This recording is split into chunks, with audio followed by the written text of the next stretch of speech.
At 3,300 feet, Aggarwal Fort is a towering landmark, but during the monsoon season, its terrain is treacherous. The paths leading to the 350-foot Vinchu wall become slick with mud and wet moss, making every step dangerous. On June 18, 2026, 26-year-old Ketan Agarwal plunged from this cliffside. The fall from the stone wall killed him instantly. His fiance, Sia, was the only witness. She alerted the authorities, claiming Ketan had simply lost his balance in the rain while looking at the scenery below. In the days that followed, she maintained this image of a grieving partner, even posting public tributes on Instagram to mourn the man she was supposed to marry. Their upcoming wedding was a massive affair. The families had already booked a 17-crow palace in Udaipur and arranged chartered planes for their guests. Sia's story of a tragic slip seemed to fit the environment, painting her as a bride-to-be whose future was destroyed by a momentary loss of footing.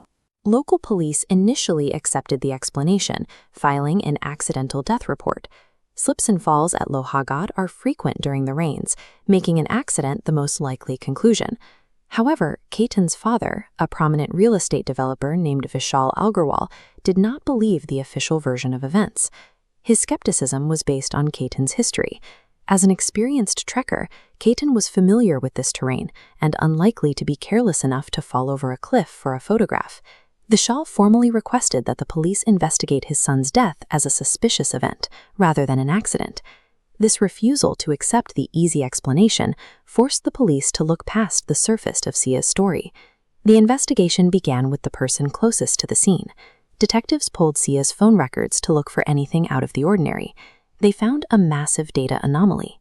Since the day of her engagement to Ketan, Sia had exchanged over 2,000 calls with a single unidentified number. The logs showed that Sia had spent more than 230 hours on the phone with this one contact.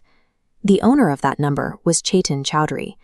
He was a 22-year-old from a rival business family, and he had been Sia's secret boyfriend throughout the entire engagement. To avoid the family fallout and societal shame of calling off an arranged marriage, Sia chose a different way out. The wedding preparations were a convenient mask for a secret relationship that had turned lethal.